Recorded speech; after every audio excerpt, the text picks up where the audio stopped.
Welcome back, Wolfpack. Verlis here, and I'm a believer in Komala's strength today, so let's go and check out this little Pokemon right here. So it's a normal typing, which is going to be fairly straightforward, fairly simple, and a little boring, but actually that's what makes it so powerful. So let's go check out its weaknesses. It will be hit super effective by fighting.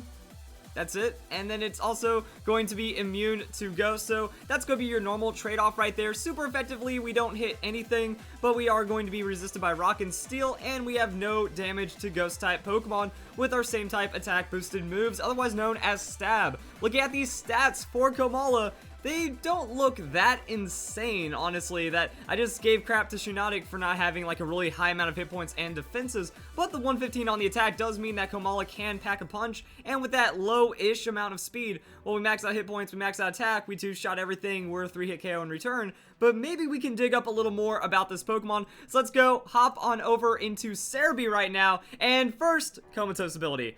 I did not know that Comatose worked this way. Like, when you first hear about how it works, it's like, oh, the Pokemon acts like it's asleep, so it can't be affected by other status conditions. Well, that means it's actually asleep. Like, this Pokemon cannot be a status at all, but it is treated as though it is asleep. All special effects of moves based on sleep conditions affect this Pokemon. This Pokemon can still attack, so you can't use Rest.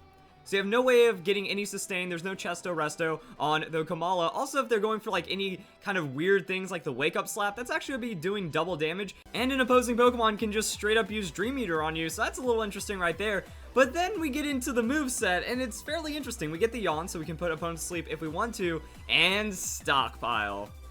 Oh yeah, Stockpile's gonna be pretty awesome. We also get the Wood Hammer, so that's gonna be a nice little bit of grass coverage added to our moveset. The Sucker Punch is also gonna be pretty nice. And then we get to see some standard things. The Return on a normal type Pokemon. Return is just really good. 102 base power when the Pokemon's happiness is maxed out, and that does a good amount of damage with the Earthquake, with the Break, with all kinds of nice little coverage right here. Acrobatics, Shadow Claw, Swords Dance, Rock Slide, Earthquake, Bulldoze, all the things. We get to do whatever we want, and then we have access to the Wish as well, and Play Rough. So Fairy coverage, lowering the attack through Charm, Wish for healing. It's all over the place with Komala, and it turns out to be pretty awesome. I also saw the Bulk Up right there, so boost our defenses, boost our damage. Pretty much Komala has this wacky moveset all over the place, but when you start combining things, it gets really powerful. So let's go on over, hop into Pokemon Showdown, and I was just thinking, let's go and look at the Choice Band set first. A 115 attack Pokemon, fully investing into hit points, is going to be able to put out a good amount of damage on that Choice Band, and then you just play for the coverage. Sucker Punch against a super effective hit is going to be really nice to make up for that lack of priority, or just straight out run the Return. Return, again, 102 power, and then it's getting stabbed, so 150 power over that. Choice Band boosting damage, craziness, that's going to work out really well. Now, I feel like someone might bring up the Facade, but it actually doesn't work. That power doubles if burn, poison, or paralyze doesn't really work with sleep, and it also wouldn't affect off of the Comatose ability, so that means we're just going to run the Return instead. Earthquake, coverage, and Play Rough, that is going to be the coverage. So a lot of the damage calculations are going to be based off of how the Choice Band works, and then we can also look at a Choice Scarf set. So I took Jolly, and Jolly is going to work against 122 base speed Pokemon, so you effectively get like a 123 base speed when you're running the Jolly Nature with a Scarf, which means you outspeed Greninja and you can do a lot of damage to it. Or if you're just running the Adamant Nature, you're going to be able to outspeed 120 base speed Pokemon. So that just kind of shows the way that natures work. And it's going to be way too much of a damage cut, I feel, just for these small points of speed to match up with a Greninja. But those are the things that you do have to consider. And that's just a straightforward way of running choice damage Komala. Komala does also get access to the Rapid Spin. Now, I'm not a big fan of choice Rapid Spin, but guys shows there's always other options for these Pokemon. You can run something like a Citrus Berry Leftover, since it is a frustrating Pokemon to deal with.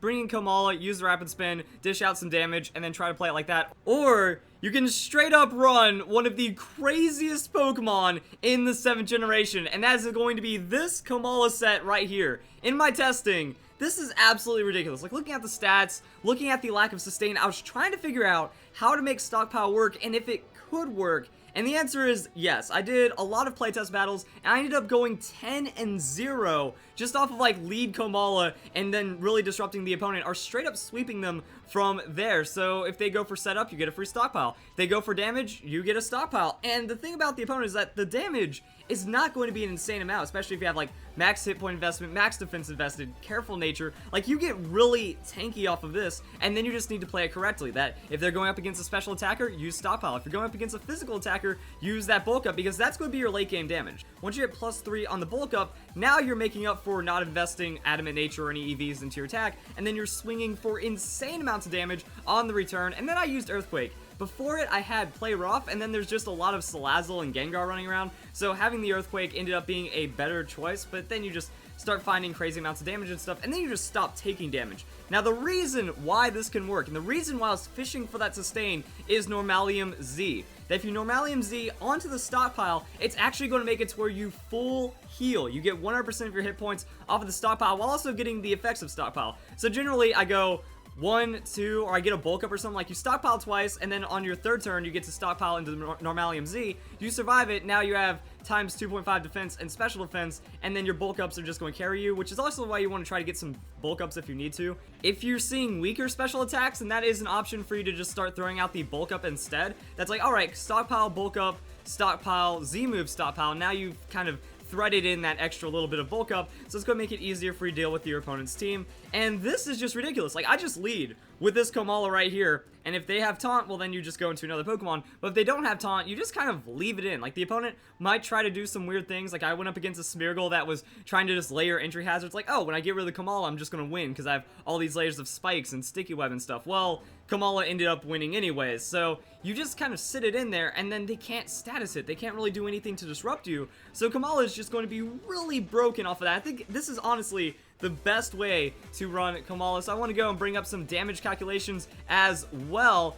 And it's mostly just kind of looking at the Banded set first, or the Scarf set. So we have Jolly Scarf against a Greninja. Now here's where things kind of get interesting, because with Jolly Scarf, we're outspeeding Greninja, so we're doing damage, taking a hit, and then doing damage back, and then that's going to be a KO right there. But with the Scarf set, we have to sacrifice our hit point investment, because with the Choice Band set, Choice Band is going to be hit point attack investment on that Adamant Nature, and then Scarf set is just going to be speed and attack instead. So the Greninja is going to be taking less damage and then dealing more damage back to you, but it's still going to be to where you're only taking one hit. So return, Greninja hits you, return, next Pokemon comes in, and then you get a free return onto that. However, when we're testing the Choice Band on the Komala, it does less damage. So its Gunk Shot is going to be the most damage against the Komala, 62 to 73, compared to the 76 to 90%. So quite a bit more damage, which means it's kind of a coin flip as to how the Komala ends up playing out. It's almost the same,